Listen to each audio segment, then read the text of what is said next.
Idiyo TV nk'uko musanzwe mubizi murashikirizwa na Dave. Abankwibutsa nimba ari ryambere uje kwicano gukanda subscribe, gufungura inzogera kugira ubashe kubana natwe mu biganiro tuzoza turabashikiriza hano.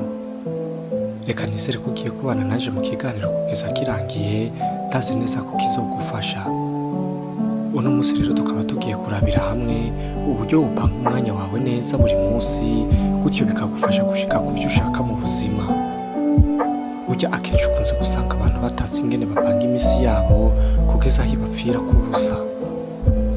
Nimba ushaka kumenya uko wobigenza kugira uzotera imbere bitakugoye, nkurikirana muri iki gice cya mbere, ndazi urahakura ubumenyi bwiza bwo gufasha kubaka ubuzima bwawe.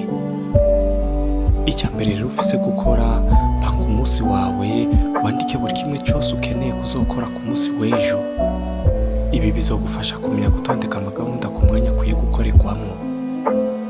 Icya kabiri, tora urundi rupapuro wandike ko intego y'ubuzima ushaka kuzobamwo, hama urwo rupapuro urushira ahantu wamurubona kugira ntuze wibagire intego yawe, kandi icyo wokora cyose kize cerekeze kuri iyo ntego yawe nyene.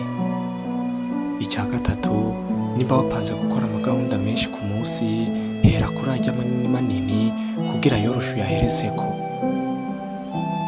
Icya kane, iga gukora ikintu mpaka ukirangije. Nimba uzi ko watanguye gukora ikintu, kive kubonye ko wakirangije hamuje ku kindi.